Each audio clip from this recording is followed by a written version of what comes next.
juste parce qu'on entretient la vie du sol, et qui, au final, que ce soit en rendement économique ou en rendement tout court à la parcelle, apporte des réponses tout à fait satisfaisantes.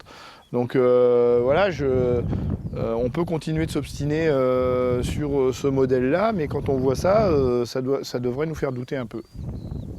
Donc travaillons là-dessus.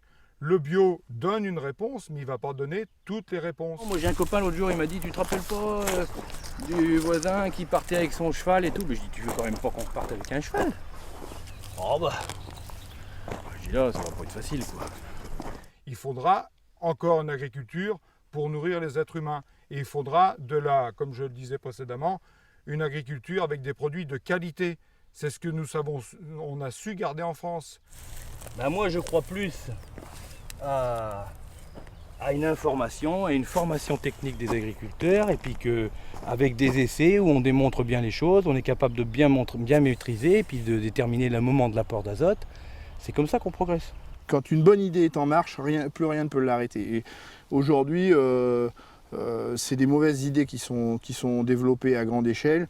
Les bonnes idées existent, elles sont encore peut-être considérées de façon trop confidentielle dans des laboratoires, confinées dans des laboratoires, mais ces bonnes idées-là vont s'imposer et on aura un jour le plaisir, de voir un jour émerger un modèle responsable, pour l'intérêt de tous.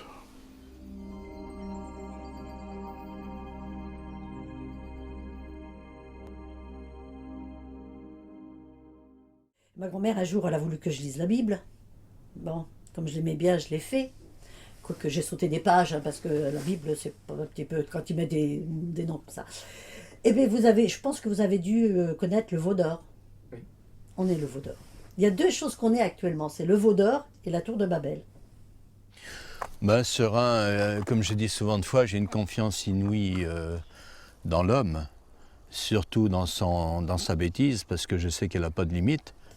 La tour de Babel, elle va se casser la figure. Parce que la crise, c'est pas vrai. La crise, elle n'existe pas.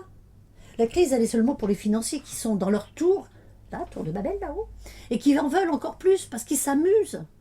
Et ils sont complètement déconnectés parce que c'est normal. Si vous êtes à 2000 mètres de haut, vous ne pouvez pas voir l'être humain qui est en bas. Pour vous, c'est comme si vous faudrait un microscope pour voir l'être humain qui est en bas.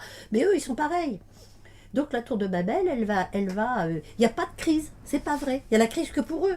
Je pense qu'on a un changement profond de la société quand même, hein, parce que c'est inévitable. Mais je pense aussi que le citoyen, lambda, comme il ne se pose pas les